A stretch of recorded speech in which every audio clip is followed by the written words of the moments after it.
Asilole, achilale, betam mergani nanabe of bira.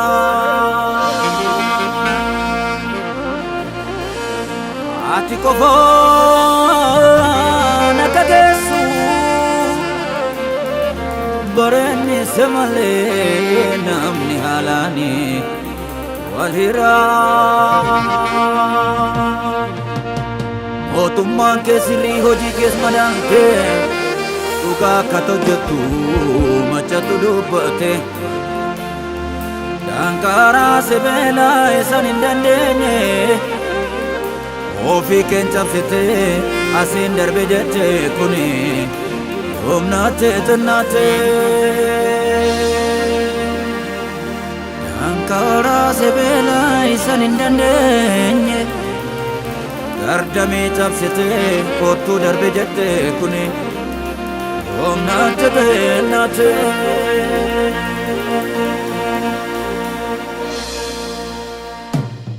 Kirate kani tabare simale anina garre Nani ma wala tumoke na wala teta walta jike Kirate kani tabare simale anina garre Nani ma wala tumoke na wala teta walta jike Abu mutuma Abu mutuma na gadi iye tabima Abu mutuma na gadi iye tabima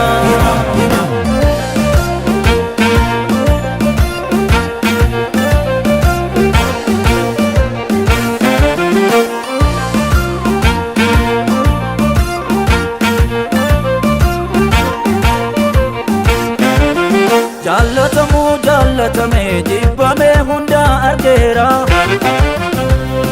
Kanaaf gurra koon ergesu jecha kenna wajjin jira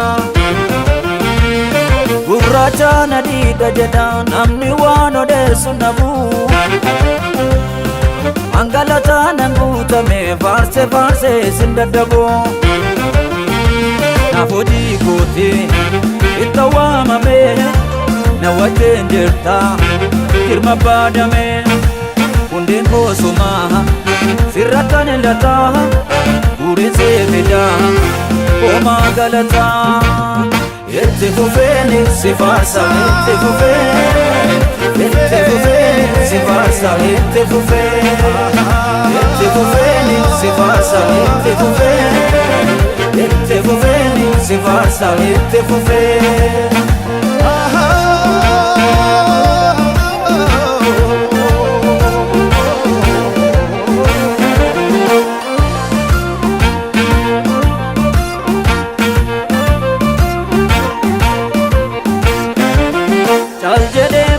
Fakkaate gaajjadee waamee qabaate Ijji kofii qabate marii koo sinani godhate Siif karoora naaf guddina jireenyi koo har'a kuni Harka keetiin hojjetame malee miti koo namaani Walit qabame keeti ulfinni gargaarsa keeni Anas ga'uuni Oliin urgaa kee jireenya laata Siifaa baay'atu oomaan galata Itti fufeeni sifaarsa Itti fufeeni sifaarsa Itti fufeeni sifaarsa Itti fufeeni sifaarsa Itti fufeeni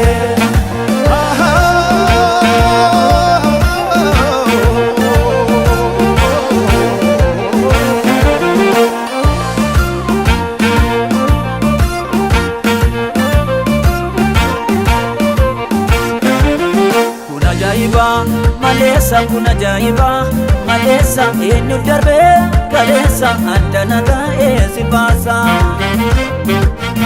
Asna kabi hinkabu achina kabi hinkabu Yommuu faarsu jalqabu ani beeku dadhabu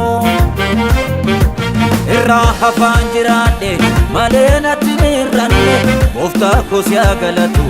nangoon ati maxxanne wal boosaan jireenya koo harka keenya toora galee sitti marre qoonni koo si waaqessuudha malee aboo mutummaa aboo mutummaa nargadhe iyyeessanimaa aboo mutummaa aboo mutummaa namlaatte iyyeessanimaa itti fufeeni si faarsa itti fufeeni si faarsa itti fufeeni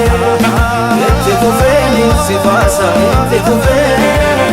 itti fufeeni si faarsa itti fufeeni